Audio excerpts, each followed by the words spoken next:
الرحمن الرحيم نويت التعلم والتعليم والتذكر والتذكير والنفع والانتفاع لفعل الاستفادة حتى على تمسك بكتاب الله وبسنة رسول الله بدأت حلوه والله سبحانه وتعالى. السلام عليكم ورحمة الله وبركاته. Waalaikumsalam warahmatullahi wabarakatuh. بسم الله الرحمن الرحيم. الحمد لله القوي سلطانه الواضح البرهانه المبسوط في الوجود كرمه وإحسانه. اللهم صل وسلم وبارك وكرم وعظم على مفتاح باب رحمة الله عدد ما في علم الله صلاة وسلاما دائمين بدوام ملك الله وعلى آله وصحبه عدد كل ذرة ألف مرة. أما بعد.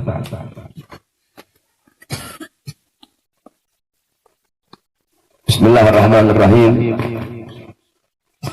Segala puji dan syukur kehadirat Allah Subhanahu wa taala yang dimana dengan karunia dan rahmat Allah serta anugerah Allah, hidayah dan inayah Allah, Allah mengumpulkan kita di majelis-majelis yang penuh dengan keberkahan.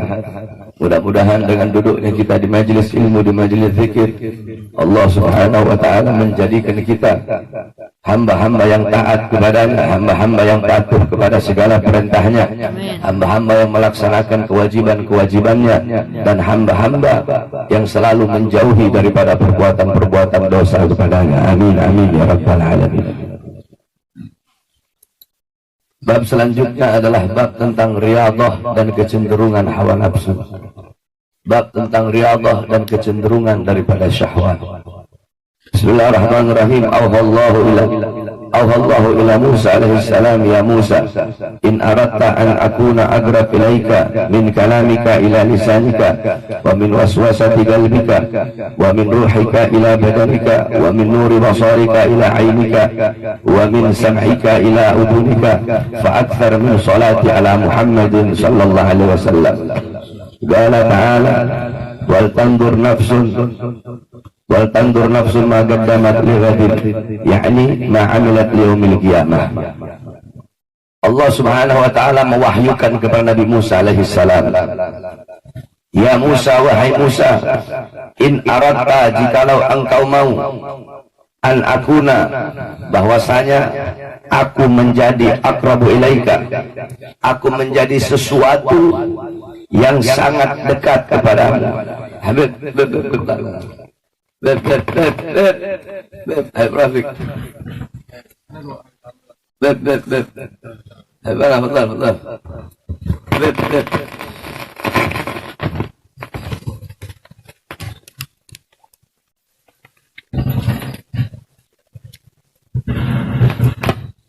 Habib, betul.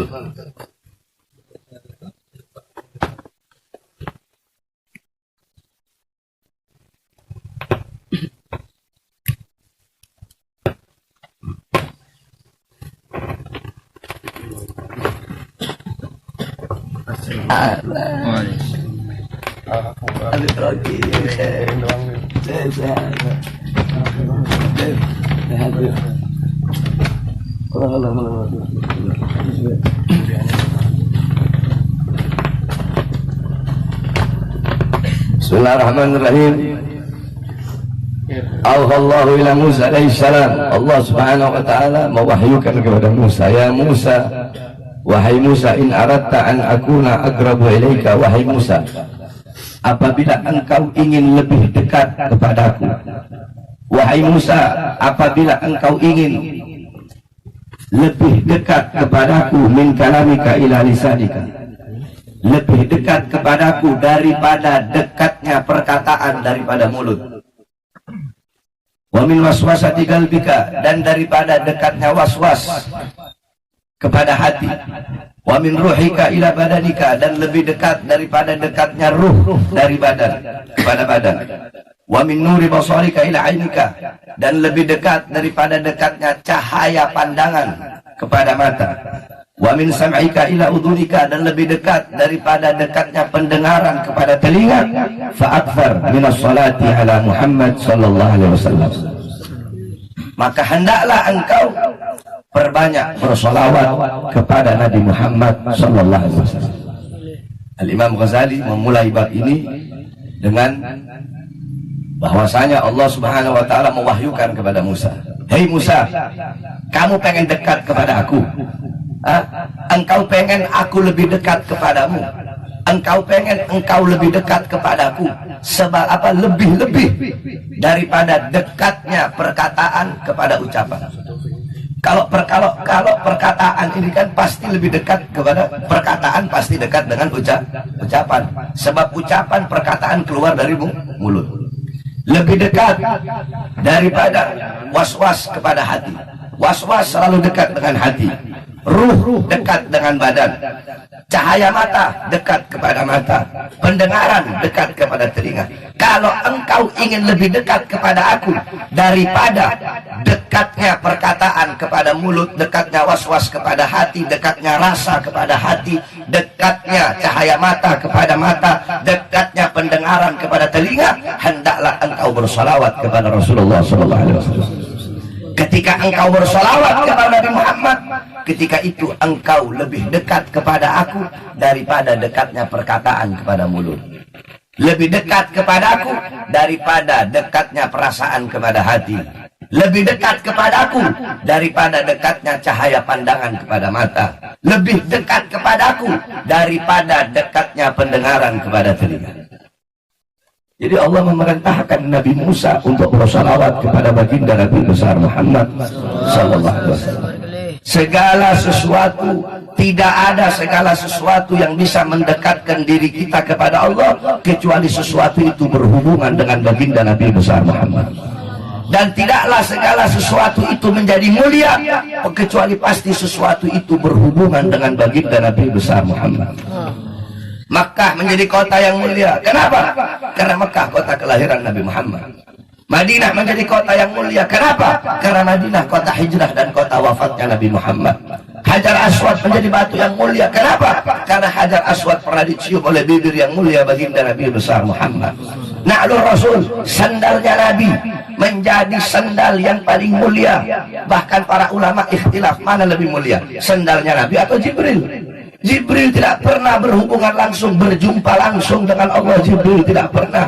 Ketika di Sidratul Muntaha, Nabi panggil untuk berjumpa dengan Allah. Kata Jibril, "Ya Rasulullah, tugasku cukup sampai di sini." Dalam Rasul, "Ya Jibril, ayatul khalilah khalilah." Jibril, kekasih nggak bakal tinggalkan kekasih. Kamu telah menemaniku dari awal. Kenapa kau tinggalkan aku sekarang di sini berhadapan dengan Allah seorang diri? Kata Jibril, tugasku sampai di sini. Kalau aku meneruskan perjalanan, aku akan hancur terbakar ya Rasulullah. Nabi Muhammad berjumpa dengan Allah, bahkan sandalnya Nabi ikut berjumpa dengan Allah. Kenapa sandal itu menjadi mulia? Padahal cuma kulit yang biasa. Sandal itu menjadi mulia karena menempel di kaki baginda Nabi besar Muhammad. Sama seperti Al-Quran. Kamu tahu, ini kertas-kertas yang dibikin untuk Quran. Ya, itu kalau kertas-kertas itu dibikin buku-buku biasa, kertas itu tidak akan menjadi mulia. Ente megang nggak punya wudhu nggak apa-apa. Kalau kertas-kertas itu dibikin jadi buku-buku biasa. Tapi ketika itu kertas-kertas dijadikan ayat Al-Quran, dituliskan Al-Quran, dituliskan nama Allah di situ, dituliskan ayat-ayat Al-Quran, dijadikan mushaf Al-Quran, ketika itu kertas itu menjadi mulia. Bahkan untuk menyentuhnya engkau harus punya wudhu. Kenapa? Kenapa kertas itu menjadi mulia? Karena menyatu dengan Al-Quran. Tidak ada segala sesuatu yang berkaitan dengan Nabi Muhammad kecuali pasti sesuatu itu menjadi mulia di sisi Allah Subhanahu wa ta'ala. Sampai-sampai sendalnya Nabi jadi mulia. Al-Imam Al-Qastalani kata beliau, aku menyadari keagungan pancaran dari cahaya baginda Nabi, cahaya sandal baginda Nabi besar Muhammad, sehingga aku letakkan sandal itu di atas kepalaku. Sandalnya Nabi aku taruh di atas kepalaku untuk mengharapkan keagungan pancaran dari cahaya sandal baginda Nabi besar Muhammad. Makanya anak paling gak setuju kalau ada orang bikin na'lur Rasul, bikin sandalnya Nabi terus dipakai di kaki Ahlan Habib Ali. Khair Habib.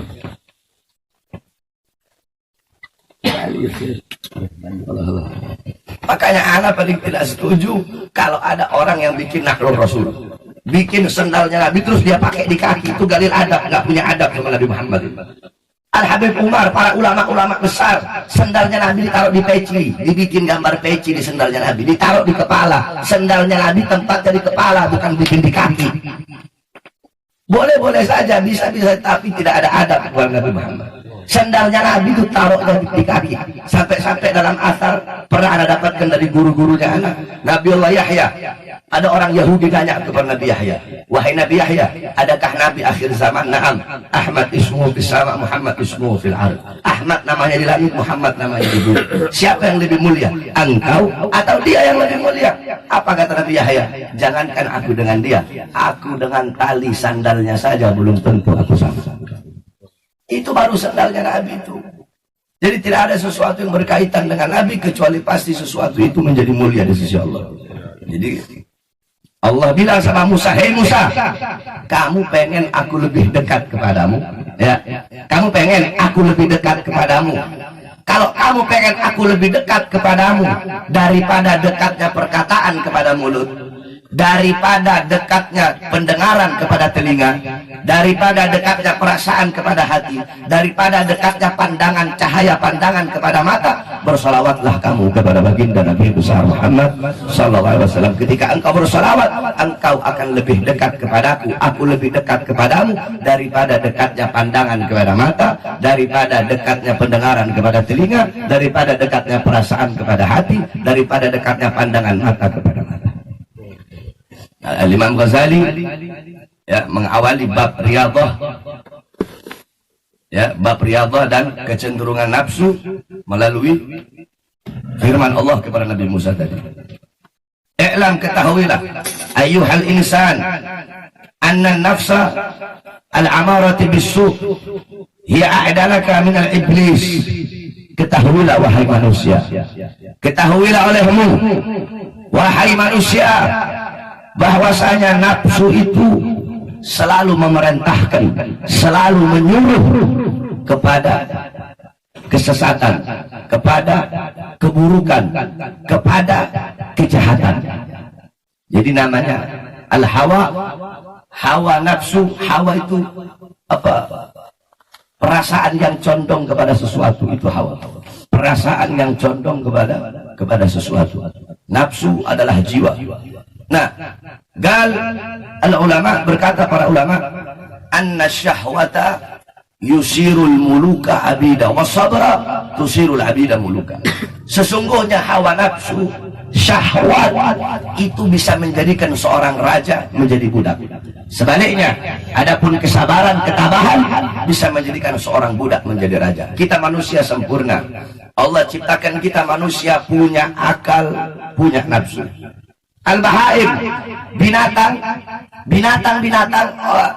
Allah ciptakan bagi mereka nafsu bila akal, tanpa adanya akal.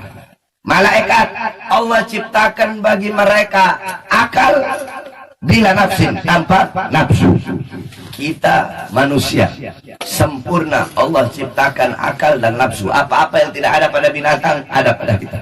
Apa-apa yang tidak ada pada malaikat ada pada kita. Maka barang siapa seseorang yang akalnya mengendalikan nafsunya, akalnya menjadi raja, tuba liman kana adluhu amira wa hawahu asira.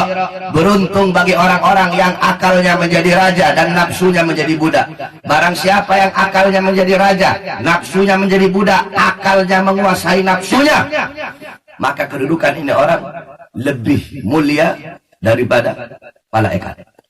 Sebaliknya, fawailul liman kana adluhu asira wa hawahu amira. Celaka, rugi bagi orang-orang yang akalnya menjadi budak sedangkan nafsunya menjadi raja.